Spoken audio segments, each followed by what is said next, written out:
Good morning everyone. I hope you all are doing well in your life. In today's video I am going to discuss about the pending concept of inorganic chemistry, which is analysis of absolute configuration of optically active compounds. तो उस पिछली video में हमने क्या discuss किया था कि optical active compounds को through X ray diffraction is not a easy task to determine the configuration of optical isomers.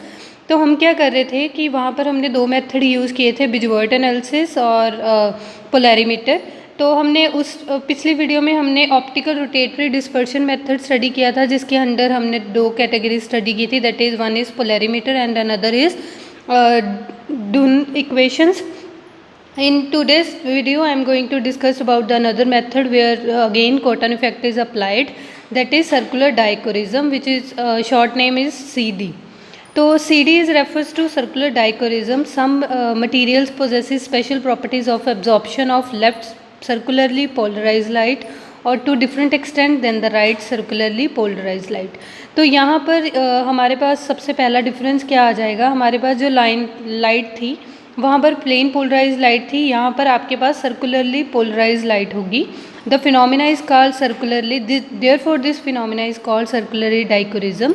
In this electric field of light beam causes linear displacement of charge when interacting with the molecule, whereas magnetic field causes circulation of charge। तो यहाँ पिछले जब हमने polarimeter study किया था तब हमने क्या स्टडी किया था कि जब हम पोलैरीमीटर को स्टडी करेंगे तो वेव का जो प्रोपेगेशन होगा वो परपेंडिकुलर होगा both electric and magnetic field, but here functions of electric field and magnetic field is quite different. तो इलेक्ट्रिक फील्ड का फंक्शन क्या है, वो लीनियर डिस्प्लेसमेंट प्रोवाइड करेगा आपके पर्टिकुलर चार्ज को, और जब आपका वही मॉलिक्यूल मैग्नेटिक फील्ड के अंडर आएगा तो उसको सर्कुलेशन प्रोवाइड करेगा आपका मैग्नेटिक फील्ड।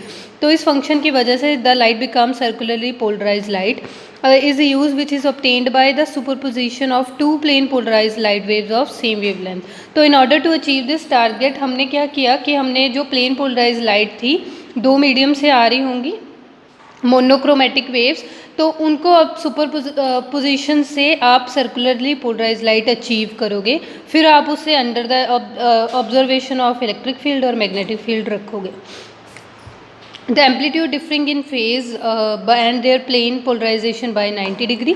और वहाँ पर जो आप दो वेव सुपर इम्पोज करवा रहे हो उनमें फेज़ डिफरेंस क्या होगा, एक तो फेज़ डिफरेंस होता है कि दोनों वेव्स का एग्जैक्टली सेम एंगल, जहाँ पर एक का क्रस्ट वहाँ पर दूसरे का क्रस्ट, तो हमारे पास फेज़ डिफरेंस ज़ीरो का आ जाता है। लेकिन कुछ केसेस में जैसे यहाँ पर in order to create the circularly polarise light, हमने सर्कुलरली पोलराइज लाइट क्रिएट करनी है, तो हमने दोनों वेव्स के अंदर फेज डिफरेंस कितने का रखा है, 90 डिग्री का रखा है। The asymmetry inherit in the structure of two enantiomers of chiral molecules interact differently with this polarise light. तो जो लाइट हमने जहाँ जनरेट की है, जो दो एनैंटियोमर्स आप ट्यूब के अंदर एंटर करोगे, उनका उस कायरल अगर वो ऑप्टिकल इनएक्टिव हुआ तो circularly dichroism is not able to find out that isomerism. लेकिन अगर आपका कंपाउंड कायरल नेचर का हुआ तो दोनों डायरेक्शन में वो डिफरेंट बिहेव करेगा। The resultant beam after having pass through the sample is recombination of R and L components to give an emergent beam of elliptically polarise light. तो आपके पास जो इमर्जेंट बीम रेडी होगी वो इलिप्टिकली polarise light होगी। In C D the ellipticity is theta is measured. Theta आपके पास जो एंगल रहेगा 2.303 डेल्टा ए। तो again I am not discussing about how we get this formula, हमें सिर्फ केमिस्ट्री में डिस्कशन पोर्शन चाहिए, तो मैंने फिजिक्स का सिर्फ थेरेटिकल पोर्शन जो आप इंस्ट्रूमेंटल जो हम बोलते हैं वो सिर्फ मैंने उसकी इक्वेशंस को किया है, सिर्फ हम उसके सिम्बल्स को जस्टिफाई करेंगे। The theta is the change in angle of circularly polarise light after absorption, और डेल्टा ए मतलब क्या है, A L left hand side और राइट हैंड साइड की कंपोनेंट्स का difference. C D spectrum is the plot of ellipticity versus wavelength. तो हमने जब ORD स्टडी किया था तो वो प्लॉट था ऑप्टिकल रोटेशन वर्सेस वेवलेंथ, तो ये वाला है इलिप्टिसिटी वर्सेस वेवलेंथ। तो जाहिर सी बात है, in order to find out the dextro rotatory और लिवर रोटेटरी कॉम्प्लेक्सेस, तो इनके ग्राफ्स का नेचर भी कुछ अलग होगा। When circularly polarized light of selected wavelength alternatively radiated into components more than other, this wavelength dependent on the absorbance more than this wavelength dependent on the difference of absorption is measured. This yield of the CD spectrum are complex due to interaction with the molecule. Electric field vector of light traces out the elliptical path after passing through the sample. तो electric field vector क्या help करेगा, तो वो path को trace करेगा. Next हमारे पास क्या रहेगा, These days CD spectrum is plotted lambda versus delta E. तो इस बार जो हम रिसेंट डेज में CD स्पेक्ट्रा स्टडी कर रहे हैं वहाँ पर प्लॉट के जो हमारे कोफिशिएंट्स हैं वो डिफरेंट हो गए हैं. पहले हमने अभी बोला था कि इलिप्टिसिटी वर्सेस वेवलेंथ होगा, अभी यहाँ पर वेवलेंथ वर्सेस मोलर सर्कुलर डाइकोरिज्म है. और जो EL और ER है तो हमारा फॉर्मूला भी उस हिसाब से चेंज हो गया. EL माइनस ER जो हमारे पास रहेंगे वो मोलर एक्सटिंक्शन कोफिशिएंट होंगे. L means left circularly polarise light, right means right circularly polarise light, और theta where the changes into equation जो हमारे पास निकल के आया है दैट इज़ 3298.2 डेल्टा E. तो delta E will be again molar circular डाइकोरिज्म.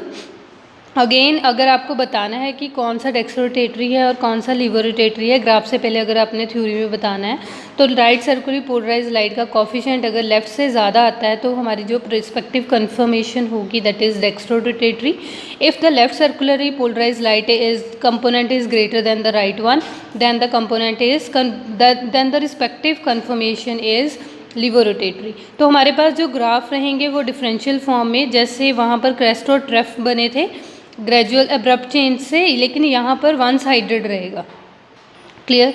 तो यहाँ पर अगर लेफ़्ट साइड की तरफ आपका लैम्डा मैक्स ऊपर की तरफ है पीक से, जैसे जैसे आप लैम्डा इंक्रीज़ कर रहे हो इसका रीजन पॉजिटिव की तरफ इसका रीजन पॉजिटिव की तरफ है तो हमारा कॉम्प्लेक्स रहेगा levorotatory that is falls under the positive Cotton effect. और अगर आपका lambda max with the increase of wavelength आपका जो वैल्यू है का जो एब्जॉर्प्शन बैंड हम स्टडी कर रहे हैं उसका जो इंटेंसिटी है with the increase of wavelength reduce कर रहा है then the compound will be dextrorotatory, और वो किस में फॉल करेगा, नेगेटिव कॉटन इफेक्ट में. तो अभी नेक्स्ट है हमारे पास एप्लीकेशंस क्या रहेंगी सर्कुलर डाइकोरिज्म की. We have able to find out the protein conformation with the help of circular dichroism. relative amounts of major types of secondary structure with in the protein in solution, क्योंकि हमें पता है हमारे जो proteins होते हैं वहाँ पर भी हमारे पास एनेंशियोमेरिक फॉर्म्स एग्जिस्ट करती हैं. तो CD उस टाइम हमें हेल्प करता है in order to assign the exact conformation whether that is dextrorotatory और लीवरोटेटरी.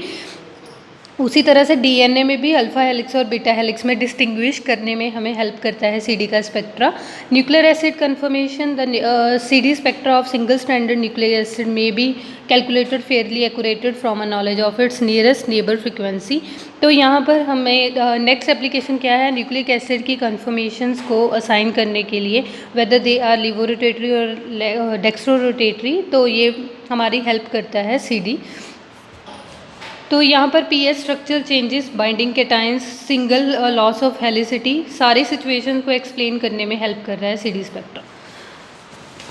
तो अगर अब हम इसे सम अप करें on the basis of cotton effect, तो अगर हमें लीवरोटेटरी और डेक्स्ट्रोरोटेटरी के बारे में बताना हो तो आपके पास ऐसे दो ग्राफ रहेंगे. कल हमने ये वाला ग्राफ हमारा किसके रीजन में आया, अभी लीवरोटेटरी अबव, तो ये नीचे वाला ग्राफ भी हमारा ORD के थ्रू हमने किससे अचीव किया है, लीवरोटेटरी का.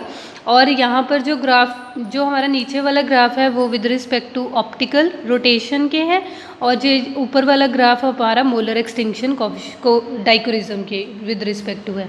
तो हमने जस्ट कॉटन इफेक्ट को सम अप किया है. For levorotatory it show positive Cotton effect, ORD gives first. ORD में अगर देखें तो हमें पहले मिनिमा मिलेगा देन मैक्सिमा, और अगर हम CD में देखें तो हमें पहले EL का लेफ़्ट साइड का सर्कुलर पोलराइज लाइट ज़्यादा होगा, एब्जॉर्बेंस जो हमारे पास वो ज़्यादा होगा as compare to right side. और डेक्स्ट्रोरोटेटरी में हमने क्या स्टडी किया, वो नेगेटिव कॉटन इफेक्ट होगा, पहले आपको मैक्सिमा मिलेगा in then minima in case of ORD, while in case of CD you get molar extinction coefficient of right circularly polarized light has component greater than the left side.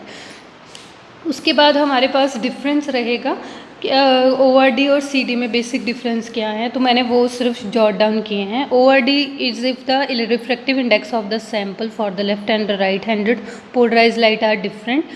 When the components are recombined, the plane polarized radiation will be rotated through angle alpha. तो यहाँ पर basic difference क्या है, यहाँ पर हमारे पास क्या रहता है, रिफ्रैक्टिव इंडेक्स रहता है. कल हमने किया था उसमें डिफरेंस रिफ्रैक्टिव इंडेक्स का था. यहाँ पर डिफरेंशियल अब्जॉर्प्शन होती है लेफ्ट हैंडेड और right handed circularly polarise light की. ORD का स्पेक्ट्रा डिस्पर्सिव नेचर का होता है, वाइल CD का स्पेक्ट्रा एब्जॉर्प्टिव नेचर का है. ये आपको ज़्यादा डिटेल में जाने की ज़रूरत नहीं है क्योंकि एज सच सिर्फ हम डिफरेंस स्टडी कर रहे हैं. In ORD the circularly polarized light is not converted into elliptical light. ORD में हमारे पास जो हमारी प्लेन पोलराइज लाइट है वो कभी एलिप्टिकल या सर्कुलर फॉर्म में कन्वर्ट नहीं होती, while in this circularly polarized light is converted into elliptical light. That's all about this topic. तो हमारे एग्ज़ाम में जब आपके पास क्वेश्चन रहेगा, एग्ज़ाम में आपको स्पेक्ट्रोस्कोपिक मेथड्स पूछे जाएंगे so that you are able to assign the absolute configuration of optical active compounds. तो उसमें आप क्या करोगे, पहले कॉटन इफेक्ट, पहले आप जनरल से इंट्रोडक्शन दोगे कि ऑप्टिकल आइसोमर्स है क्या, फिर डेक्सरोटेटरी, फिर हम एक्सरे का मेथड क्यों यूज़ नहीं कर रहे. उसके बाद आप उसे असाइन करोगे कि वो कौन से दो मेथड्स हैं with the help of the which you are able to find assign the configuration. First one is ORD and the second one is CD. तो एग्ज़ाम में आपको 12 मार्क्स के ऑनवर्ड्स ये क्वेश्चन पूछा जाता है, तो आपने ये दोनों मेथड एक्सप्लेन करके आने हैं. Until examiner will not be ask about the particular. आपको पर्टिकुलर मेथड के बारे में अगर वो सामने से नहीं पूछ रहा तो आपने दोनों मेथड एक्सप्लेन करने हैं. अगर आपको पूछा जा रहा है कि आपने पर्टिकुलर CD के बारे में पूछा है तो आपने CD को इंडिविजुअली एक्सप्लेन करना है, बट कॉटन इफेक्ट के बाद आप एक मेथड चूज़ कर लोगे जो एग्ज़ाम में पूछा गया है उसके. That's all about this topic. Thank you so much.